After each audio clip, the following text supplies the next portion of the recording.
என்னுடைய பேர் வந்து அலெக்சாண்டர். கிட்டத்தட்ட நான் வந்து இஸ்லாத்தை ஏற்று 9 ஆண்டுகள் ஆகுது. இப்போ என்னுடைய பேர் முகமது அஜ்மல்.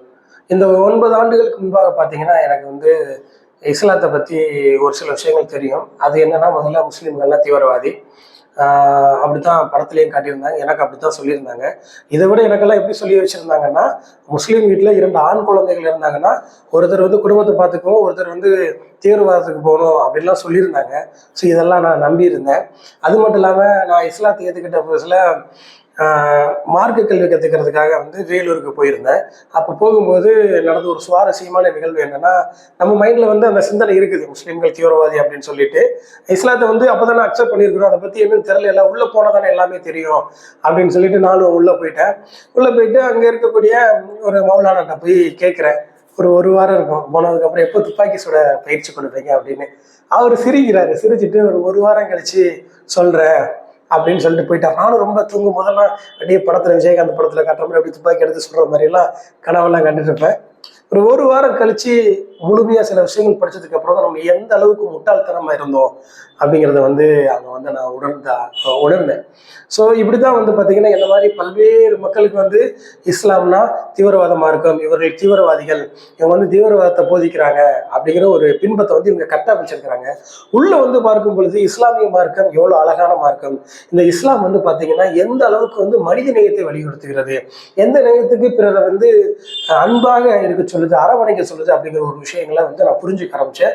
அப்படி நீங்க வந்து இஸ்லாத்தை முழுமையா தெரிஞ்சுக்கணும் அப்படின்னா, இஸ்லாமியர்களை பார்க்காதீங்க, மனிதர்கள் தவறு செய்யக்கூடியவர்கள். இன்னைக்கு நான் இருக்கிற என்கிட்ட தவறு இருக்கும், ஆனா இஸ்லாத்தை பாருங்கள், இஸ்லாம் தவறு செய்யவே செய்யாது.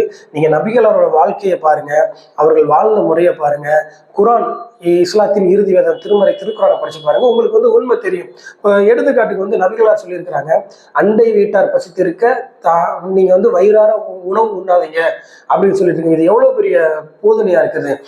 இஸ்லாம் வந்து பாத்தீங்கன்னா பசித்தவருக்கு இஸ்லாத்தில் சிறந்தது, பசித்தவர்களுக்கு உணவு அளிப்பது அப்படிங்கிற ஒரு கொள்கை இருக்குது. அது மட்டும் இல்லாம திருமறை திருக்குறான்ல இவங்க சொல்லக்கூடிய தீவிரவாதம் சொல்றாங்க. தீவிரவாதத்தை ஆதரிச்சு ஒரு வசனங்களை நீங்க காட்ட முடியாது. அப்படி நீங்க காட்டினீங்கன்னா நீங்க என்ன சொல்றீங்களோ அதை நாங்க கேட்கறதுக்கு தயாரா இருக்கேன். ஏன்னா முடியாது. அதுல வந்து திருமறை திருக்குறான்ல இறைவன் தெளிவா சொல்லி காட்டுறான், பூமியில் ஒரு மனிதரை வாழ வைத்தவர் பூமியில் உள்ள அனைத்து மனிதரையும் வாழ வைத்தவர் போலாவார், பூமியில் ஒரு மனிதரை கொலை செய்தவர் பூமியில் உள்ள அனைத்து மனிதரையும் கொலை செய்தவர் போலாவார் அப்படின்னு வந்து இறைவன் சொல்லி காட்டுறான். அப்படி இந்த மாதிரி போதனைகள் இருக்கும் பொழுது எப்படி இஸ்லாமியர்கள் வந்து தீவிரவாதத்தை வந்து ஆதரிப்பாங்க அப்படிங்கிற ஒரு அடிப்படையான ஒரு சிந்தனை நமக்கு இருக்கணும். இப்ப காரணம் என்னன்னா, நான் சொல்லிட்டேன், நான் கிட்டத்தட்ட 9 ஆண்டுகளாக இஸ்லாத்தை ஏற்று இஸ்லாமிய முறைப்படி என்னுடைய வாழ்க்கையை அமைச்சிட்டு இருக்கேன். இந்த 9 வருஷத்துல வந்து யாரும் என்கிட்ட வந்து, டேய் நீ போய் தீவிரவாதம் பண்ணு, அவனை போய் அழி, அங்க போய் குண்டு போய் யாருமே சொல்லவே இல்லை.